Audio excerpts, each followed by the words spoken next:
Some of you with long memories might remember a country singer named Mac Davis.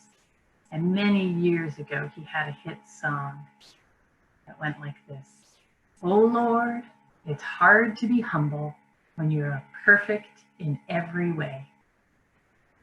And it is hard to be humble when you are perfect in every way. Think of Mary Poppins. But of course, none of us human beings are actually perfect in every way. And so we can find ourselves to that sacred virtue of humility.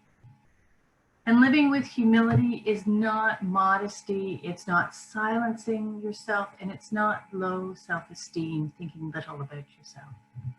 Humility is knowing yourself as you actually are, having a good account of your own character and skills, and it's embracing both your strengths and your limitations with honest compassion. And in knowing yourself truly, you're really able to let yourself and your ego diminish, to sort of fade away, because you won't lose yourself when you put others first. The word humility itself comes from the same root as the word human, and it's humus, it's earth. So that when we're humble, we are human, and we're literally well-grounded. And in every religious tradition, there are teachings calling people to humility. The Chinese sage Confucius says humility is the solid foundation of all virtues. And in the Jewish tradition, a man comes to a wise old rabbi saying, "Rabbi, it is written that we once could see the face of God. Why can't we do that anymore? What has happened that we can no longer reach high enough to see the face of God?" The rabbi closes his eyes and sighs. That is not the way it is. We cannot see the face of God because there are so few who can stoop that low. How sad this is, but it is the truth. Learn to bend, to bow, to kneel and stoop, and you will be able to see the face of God. And in the Ojibwe tradition here, the first teaching of the grandfathers is that humility is the foundation of everything. That we are asked to know ourselves as part of the great cycles of creation. And with that comes humility. And without humility's guiding principle, all other spiritual practices are diminished. If a house is well built, but the foundation is rotten, it begins to tilt, even collapse. And so too, the foundation we build for ourselves needs to be strong, to be built upon that essential spiritual virtue, humility. And so it's suggested that humility begins with experiencing ourselves as a small part of a great and mysterious planet in a great and mysterious universe. A small part. And I think the pandemic has actually been an opportunity for humbling all of us in this way. This abrupt and ongoing reminder that we are not fully in control of our lives, that there are outside forces that we are helpless before. And of course, not being fully in control of their lives is a common experience for anyone who experiences oppression because of their race, gender, culture, or sexual orientation. Not so much for me, white, middle class, privileged. I have illusions of control because society is really pretty much designed for me. And I have struggled with having too many choices, not too few. And so in my experience, humility has been eating humble pie. It's been humiliation because of mistakes or failings or shortcomings. And humble pie does not taste good. I remember that time as a teenager when I blanked completely and utterly on my piece of a group presentation in front of a very large audience in the school gymnasium. This could have been a learning experience, but was instead a source of great shame and embarrassment that lingered for years. Because I grew up understanding that in public, you had to get things right. You had to be perfect. And that's very white, middle-class culture. We don't reach out to someone in trouble because we're afraid of disturbing them. We don't speak out when we see injustice because we're afraid of saying the wrong thing. we have to be perfect, we have to be right, we have to be in control and know what we're doing. Because we, or at least I, was not taught that humility is a strength, a firm foundation which allows us to learn and grow. No one wants to eat humble pie, but living with humility keeps us connected to one another, reminds us that we all make mistakes, experience shame and pain. This is just being human. Ancient religious traditions say humility is a solid foundation of a spiritual life, a good life. And yet, as Charlotte mentioned this morning, when I became Unitarian Universalist, I was never really thought much about humility. None of our principal sources or aspirations do talk about humility directly. And in many ways, that's understandable.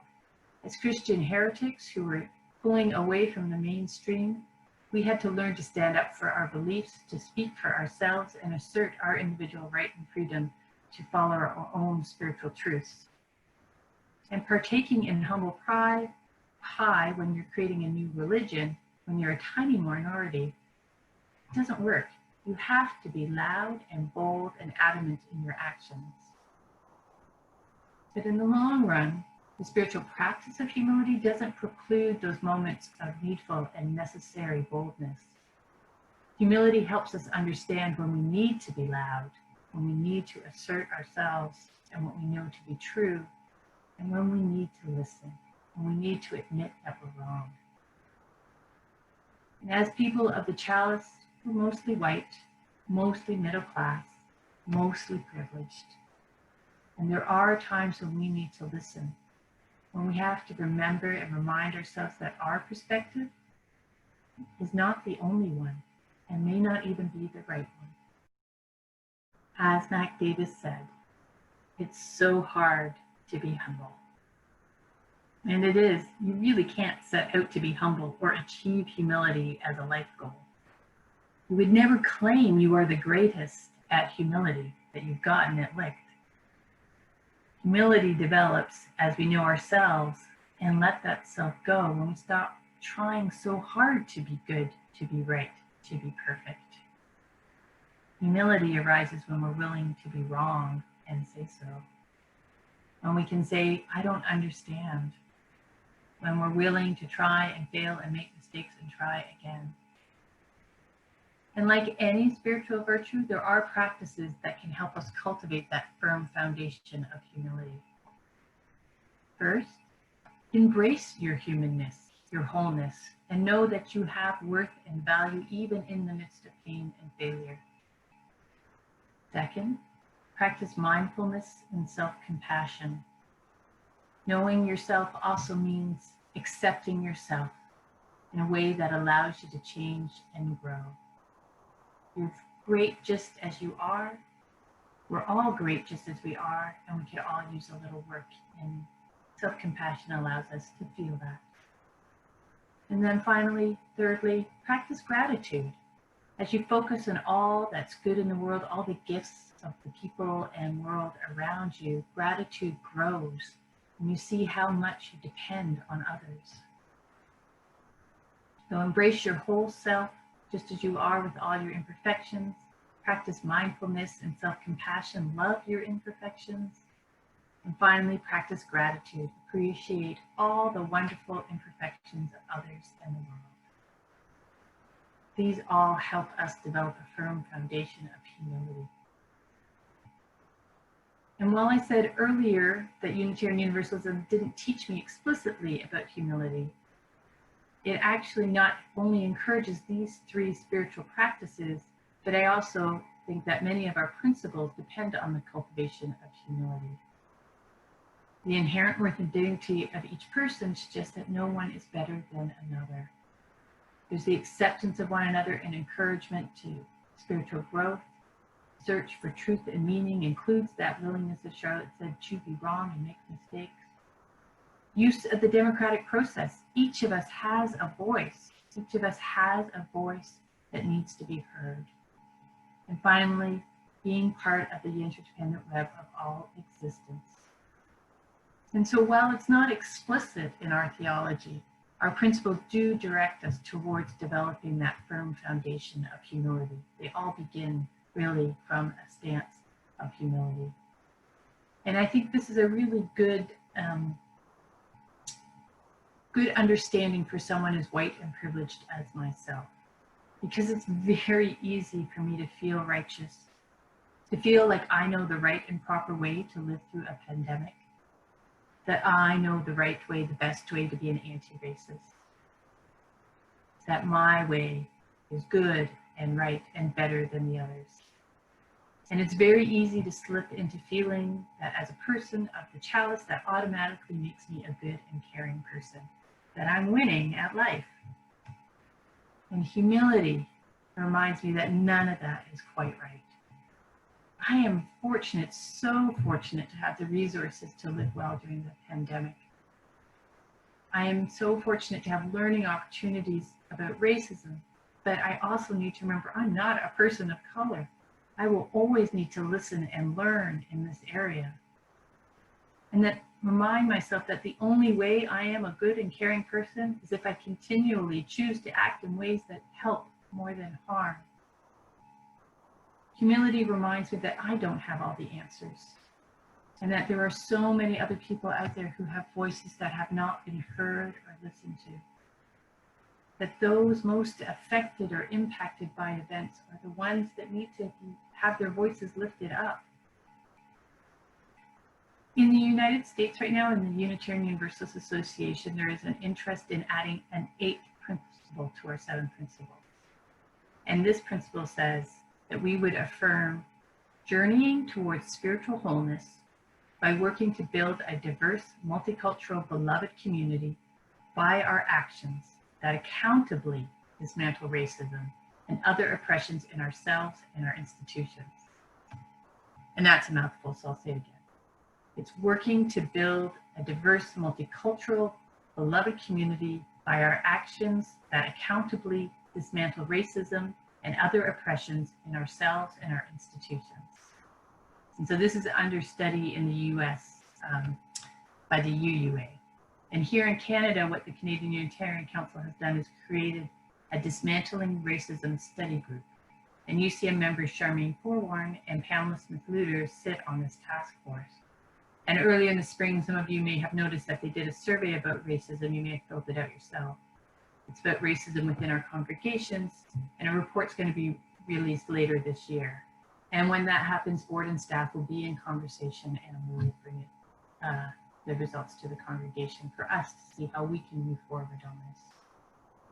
And I really think all of this work around ending racism depends on white people learning the value of power of humility.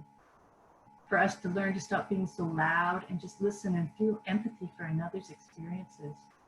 To stop expecting others to be more like us, and to question and curious more what other experiences are actually like.